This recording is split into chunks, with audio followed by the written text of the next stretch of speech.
আজকে মাংস ভাজার রেসিপিটা একটু অন্য রকমভাবেই বানাবো।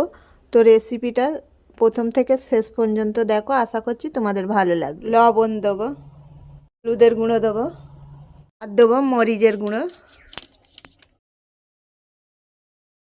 কড়াইয়ের মধ্যে তেলটা গরম হয়ে গেছে, আমি মাংসগুলো ভেজে নেব।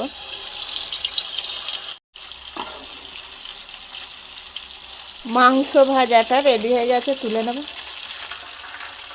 মাংসটাকে আমি টুকরো টুকরো করে কেটে নেব। আমি মাংসগুলো মিক্সচারে দিয়ে ভালো করে একটু মিহিন করে নেব। মাংসগুলোকে আমি মিক্সচারে দিয়ে এইভাবে টুকরো টুকরো করে নিলাম। মাংসটা ভাজার জন্য আমি তেল দেবো, পেঁয়াজের কুচি দেবো,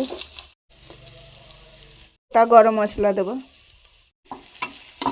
রাখা আলু দেবো, রসুনের পেস্ট দেবো, হলুদের গুঁড়ো দেবো, লঙ্কার গুঁড়ো দেবো, জিরের গুঁড়ো দেবো, লবণ দেবো, টমেটোর আমি এখানে একটা ব্যবহার করব। মাংসর কুচিটা দিয়ে দেবো,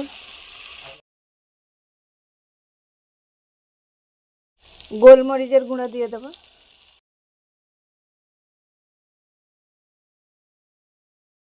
মাংস কিন্তু অনেক রকমভাবেই ভাজা হয়, কিন্তু একবার যদি এইভাবে ভাজা যায় একদম অসাধারণ স্বাদ। তোমরা যারা আলু খাবে না, আলুর পরিবর্তে পেঁয়াজ দিয়ে ভাজবে, অসাধারণ স্বাদ লাগে। মাংস ভাজাটা রেডি হয়ে গেল। এই রেসিপিটা ভালো লাগলে অবশ্যই একটা লাইক করবেন।